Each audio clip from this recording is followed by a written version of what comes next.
Oh, paano kaya tayo magsimula nito? Okay, muli po magandang umaga sa ating lahat. Happy 6th church anniversary ng Guribang.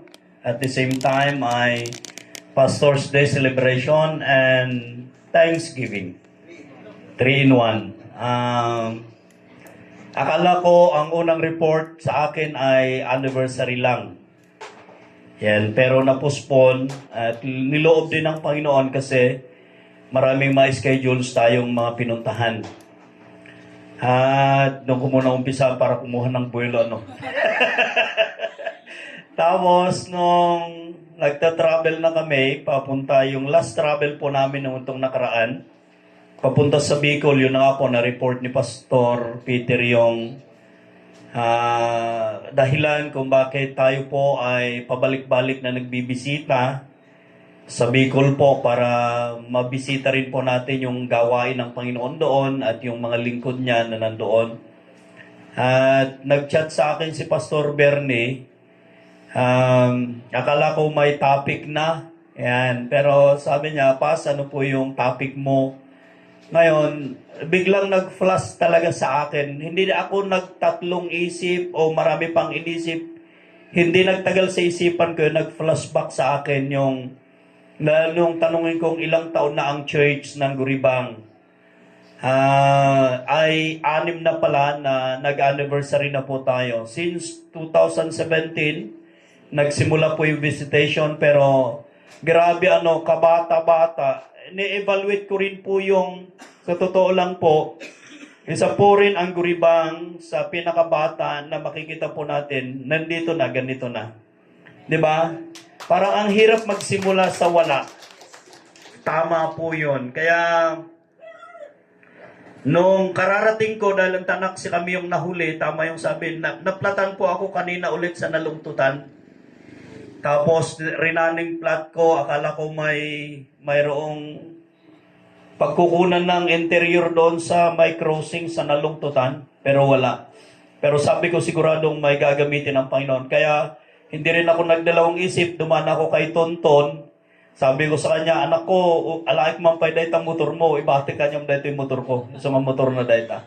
Ganyan po. Sabi ko nga po, ay maraming experience na makikita po natin na ang Diyos ay napakabuti. Doon sa minsan panahon, ang akala natin wala na po tayong magagawa. Kaya, nung pagdating ko dito kanina, itutuloy ko po yon. Talagang, hindi ko po napigilan yung sarili ko na nag-emotion talaga. Dahil, hindi ko alam kung second time na nagpunta ako rito at naging speaker din dito, tolda po yung ginagamit natin noon. Pangalawa ngayon. Diba? Pangalawang magsasalita ako ngayon. Pero yung una, tulda. Tapos pagdating ko doon kanina, hindi alam ng mga kasama ko habang patapos na akong kumakain. Lumabas ako doon. Tapos, ang naalala ko lang doon yung ginawa ng Panginoon. Dito akong mahina eh.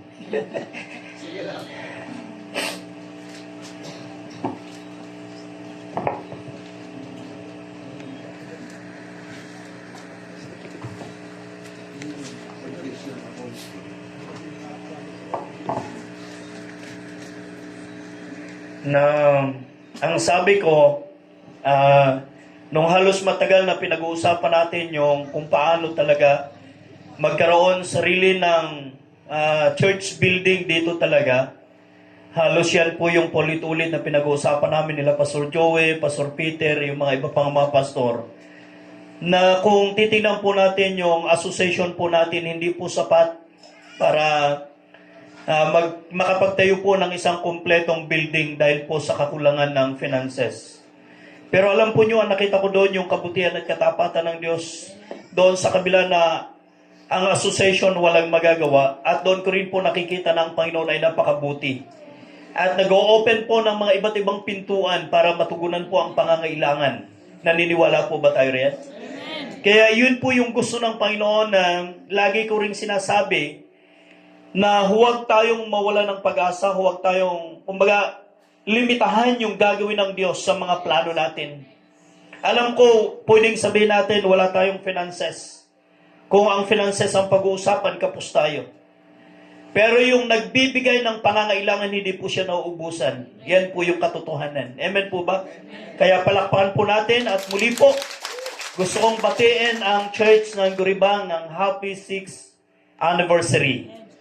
Yan, sa kabutihan at katapatan ng Panginoon. Kaya nag-flashback sa akin yung temang ito, yung Growing in Christ.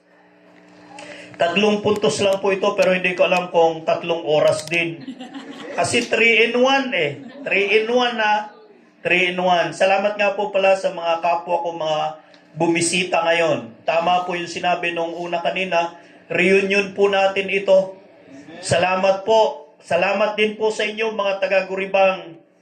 Yung lalo na yung kwento, naiyak ako doon kanina. Habang ikinukwento na minsan, sa ilang taon na po yung paglilibot po namin, nilalampasan lang po namin itong Guribang. Yan. Kasi halos pabalik-balik western sa Pilaway. Tapos parang ganun lang. Pero biglang bumalik sa akin, sabi ko, may mga kaluluwa din pala na pwedeng abutin ng Panginoon sa pamamagitan namin, sa pamamagitan ng mga taong unang ginamit niya para makarating.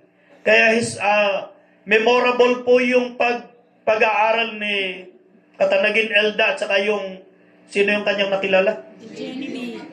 Yes, memorable po yun, hindi po malilimutan yun. Kasi doon po nagsimula ang lahat na yun naman pala yung proseso at gagawin ng Panginoon para makita po natin kung gaano po siya kabuti at kung ano yung gagawin niya, lalong higit sa lugar na ito.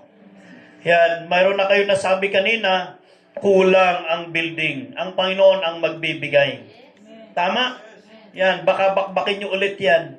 Hindi baka talaga pag ang Panginoon magbibigay.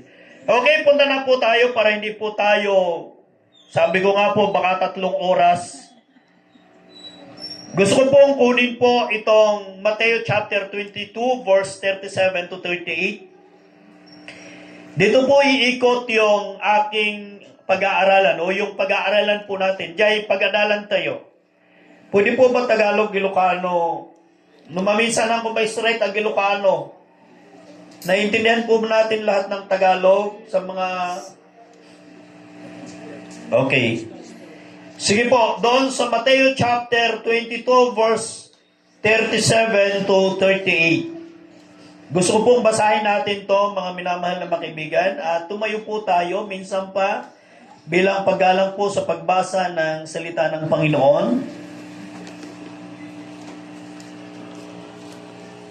Ganito po ang kanyang sinasabi, sumagot si Jesus, ibigin mo ang Panginoon mong Diyos ng buong puso, ng buong kaluluwa, at ng buong pag-iisip. Ito ang pinakamahalagang utos. Panginoon, kami po ay lumalapit sa iyo sa umagang ito. Salamat po, Panginoon, sa iyong kabutihan. Nakakaramdam po kami, Panginoon, ng kagalakang hindi namin kayang maipaliwanag. Dahil, Panginoon, sa ginawa po ninyo, lalong higit, Panginoon, sa lugar na ito, sa iglesyang ito, Panginoon, nakikita namin kung paano mo ibinubuhos ang iyong